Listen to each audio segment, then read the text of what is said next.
Welcome to Hemp Barons.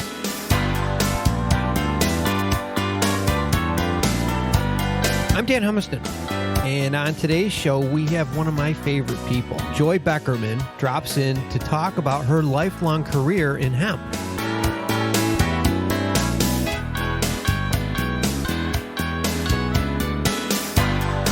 Joy's had such a colorful life that it was impossible for us to edit the show without cutting out a lot of really good stuff.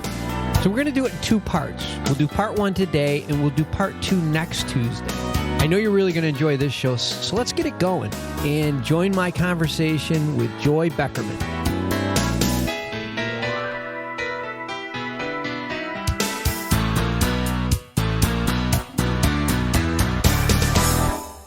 Hi, Joy. Welcome to the show. It's so wonderful to be here, Dan, and to be connected with you again. This is great. Well, for our listeners, I first met Joy back in 2017. And I don't know if you remember this, but we were both at a Christmas party in New York City. And Joy was asked to say a few words about hemp, and I fell in love. Seriously. Oh, I remember it like it was yesterday, Dan. I remember it like it was yesterday. As soon as you started speaking, I said, I have to meet this woman. I have very seldom heard anyone, not just knowing as much about a product, but being as comfortable with the audience. It was like everybody was just sucked in this small room to this little lady. Just the passion was just oozing out of your butt. And it was like, oh my God, I have to meet this person. So for our listeners, you be ready, strap in, lock yourself in, because this is going to be the best show. And thank you right back, brother. It's my passion, my total passion. Well, let's jump into it. You've been in the industry for most of your life.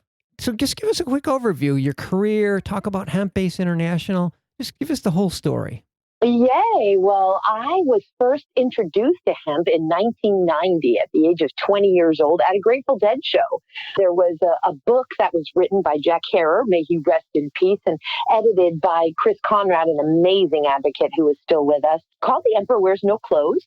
Keep in mind that the United States government didn't just want to remove the hemp plant from our consciousness. They wanted to remove all knowledge of the hemp plant from our consciousness. So in the mid-'80s, Jack and Chris got together and said, we have got to be able to prove the United States history here. They knew that there had been a film in 1941 or 42 that the USDA had put out called Hemp for Victory, because they needed U.S. farmers to grow a ton of hemp for the war effort, for the Navy effort. They knew that we had this incredibly rich history, but it wasn't in our museums, and they scoured the National Archives in Washington, D.C. and multiple other libraries. And they published all of these documents to prove to us the reality, and called this thing The Emperor Wears No Clothes. It's now probably in its 15th or 16th edition now, but that book really was the start of the cannabis movements in all of its forms. Mm-hmm. And then the information would get distributed through the Grateful Dead tours. This information was spread throughout the United States and the world through these concerts with, anywhere from 20,000 people to 60,000 people. And I got a flyer with some excerpts from this book, The Emperor Wears No Clothes, at a Foxborough, Massachusetts Dead show in the spring of 1990. When I got that flyer, it affected me on a cellular level and truly altered the trajectory of my life. It brought together to me a convergence, really, of a sense of planetary healing with a strong sense of justice. Because what this single-page flyer told me was, hemp can do all these things. It can do paper, textiles, building materials, biocomposites, fuel, energy, industrial sealants and coatings. It can do human and animal food, nutrition, body care, general wellness, and now we know nanotechnology. So it said here it can do all of these things. It's a fast-growing, carbon-sequestering plant. When treated correctly, it can heal and build the soil. And guess what? It's illegal. It's safe. It's helpful, and it's a criminal act in the United States of America to grow. And even as I sit here and say those words to you now, 29 years later, I get chills because it blows my mind, brother. And it blew my mind there, and it really affected me and sent my life on a course. That is so cool. The idea or the movement began at festivals, essentially. Mm-hmm. And they got people like you and other people inspired enough to join the movement, to push it. And it finally, like you said, it sends goosebumps that we are where we are today. Just where we are today, right? And then, so 1990, then I'm following the Grateful Dead for a little while longer. And then 1994 comes along, and I open up a store in Woodstock. In fact, the first hemp store in the state of New York. No way. In Woodstock. Yeah, Woodstock. Nice. Yep, of course, on Tannery Brook Road, called Heaven on Earth. We need a whole nother show, and we can certainly have one another time for me to tell you about the hilarious goings on there, and the fact that I got this cease and desist order from the U.S. Secret Service in Albany to stop mutilating U.S. currency because we were stamping I grew hemp bubbles coming out of George Washington's mouth on every dollar bill that was going in and out. And then what happened was, because of that cease and desist letter and the tremendous amount of recognition and press coverage that it got, there was a lot of paranoia. And the folks that were supporting the store in the Woodstock community didn't dare to be seen going into the store anymore.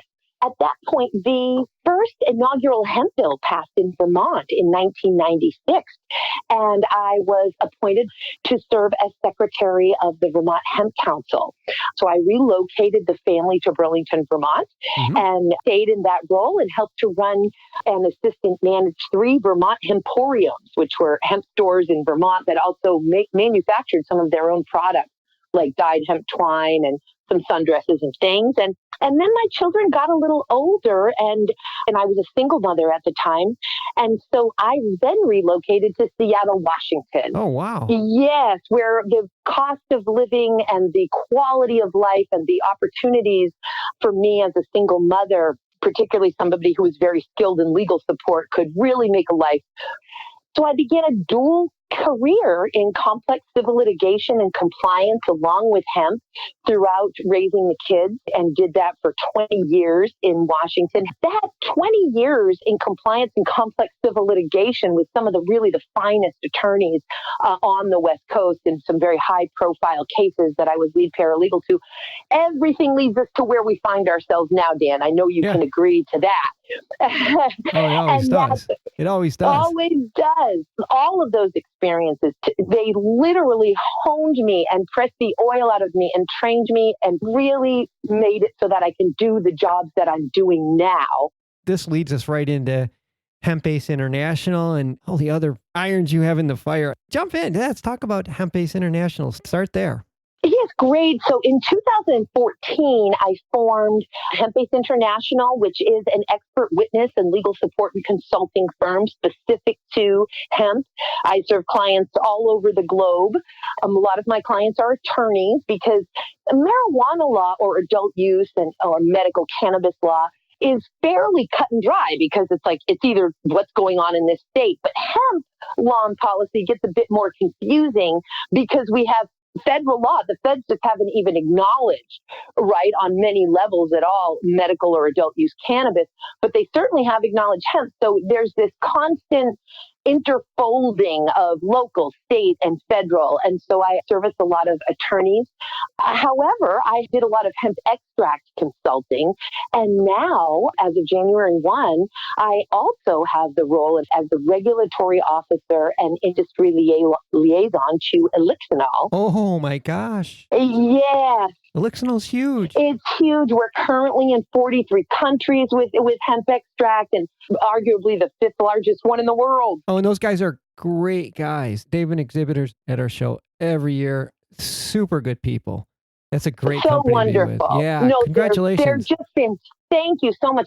And between that and obviously the purity and potency and transparency of Elixinol and the standards that they uphold, they put so much money into the nonprofit arena and into lobbying efforts and advocacy efforts. That's a company that really puts its money where its mouth is. And that's what gave the opportunity for me to really get to know it, because we continue, but have been just doing some very important nonprofit work, not just on the state level, but at the federal level and global levels. They really engage in the process. I commend them for doing it, though, because it's not as easy but they should do that. They need to give back. And I'm not surprised at all that Elixinol is right at the front of that pack.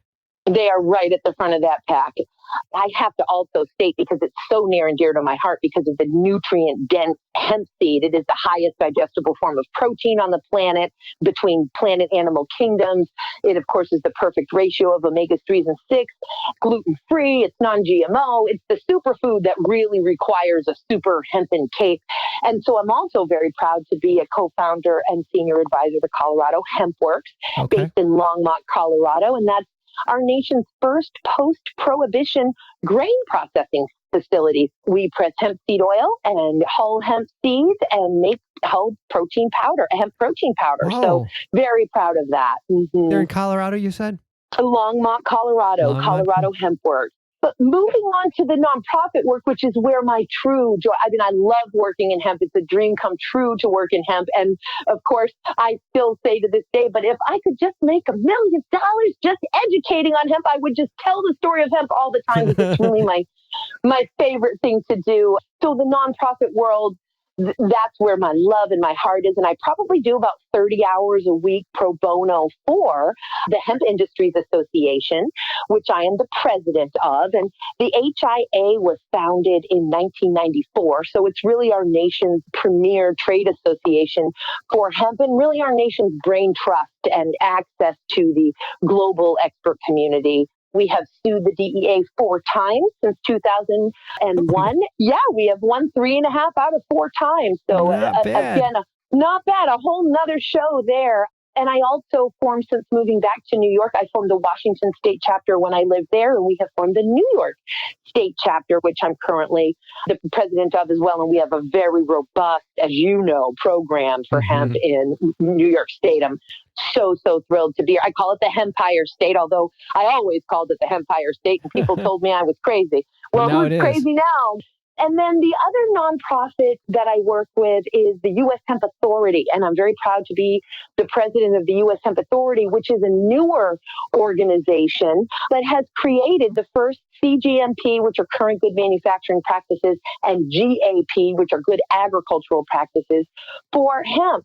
And we were certifying dietary supplements, food, and cosmetics that are made with hemp right now. It's a very important piece of the industry, because while we love and need to continue to preserve and protect cottage industries, we do have to understand that we're, especially when it comes to hemp extract or hemp-derived CBD products, and anything that is for human or animal consumption or to put on our bodies, how is the customer going to know when they go on the shelf with all of these products? How do I know? Well, we've got the U.S. Hemp Authority certified seal now, so they can at least understand this is safe, this is quality assured, and it also tells law enforcement this was sourced from legal hemp.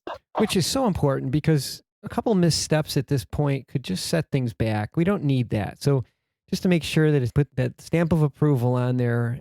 It's necessary. Other industries are used to doing it, and we should just fall in line. I think that's great.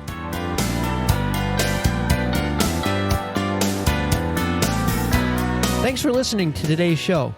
And don't forget to tune in next Tuesday for part 2 of my interview with Joy Beckerman.